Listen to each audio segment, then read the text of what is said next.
எப்பேற்பட்ட ஆளு, எப்பேற்பட்ட கிரிமினலு அப்படியே உள்ள உட்காந்து நல்லவன் மாதிரியே ஆக்டிங்க கொடுத்துக்கிட்டு இருக்கியா? அவருக்கு நல்லா தெரியும்.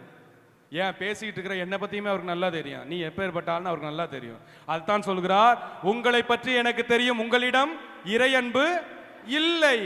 அப்ப இறையன்பு வரும் அளவிற்கு நீங்கள் அவர் சொல்வதையெல்லாம் செய்ய வேண்டும். அடுத்து, என் தந்தையின் பெயரால் வந்துள்ளேன், என்னை நீங்கள் ஏற்றுக்கொள்ளவில்லை. வேறொருவர் தன் சொந்த பெயரால் வருவார் என்றால், இந்த இடத்துக்கு பூண்டி மாதா திருத்தலத்திற்கு வந்திருக்கீங்க இல்லையா? எத்தனை பேரு இந்த சாமியார் வர்றாருங்கிறதுக்காக வந்திருக்கிறீங்க? இல்ல, இயேசுக்கே புகழ். அதுதான் நாம் செய்ய வேண்டும். என் தந்தையின் பெயரால் நான் வந்தேன், என்னை நீங்கள் ஏற்றுக்கொள்ளவில்லை. ஆனால் இன்னொருவர் தன் சொந்த பெயரால் வருவார் என்றால் அவரை நீங்கள் ஏற்றுக்கொள்ளுகிறீர்கள். காரணம், இன்னைக்கு அப்படிதான் நம்ம போய்கிட்டு இருக்கோம். என்ன தெரியுமா?